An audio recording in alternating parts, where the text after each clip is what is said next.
On a cold February night in 2004, a 21-year-old nursing student and former West Point cadet vanished without a trace in the span of just a few minutes. All that remained was her crashed car, a locked door of mystery that has stayed shut for over 2 decades. Days before she disappeared, Maura Murray was in emotional turmoil. She broke down at her campus job, repeating the words, "my sister," and just days later, she crashed her father's new car.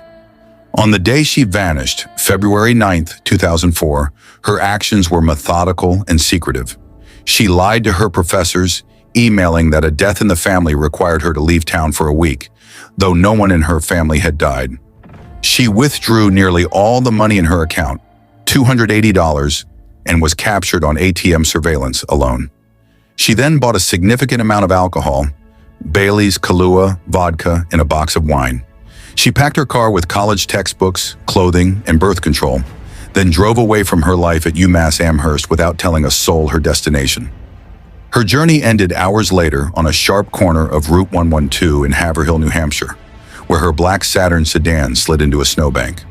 A passing school bus driver, Butch Atwood, stopped and found her shaken but alert.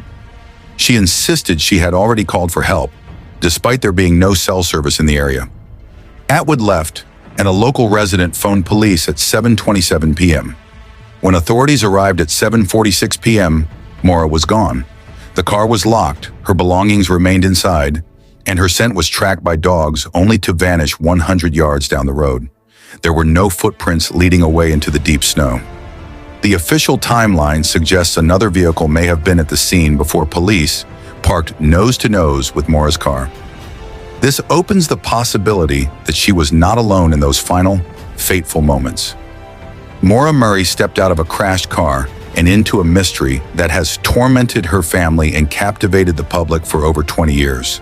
She is still missing, and the question remains, did she flee into the woods or was she taken from the road?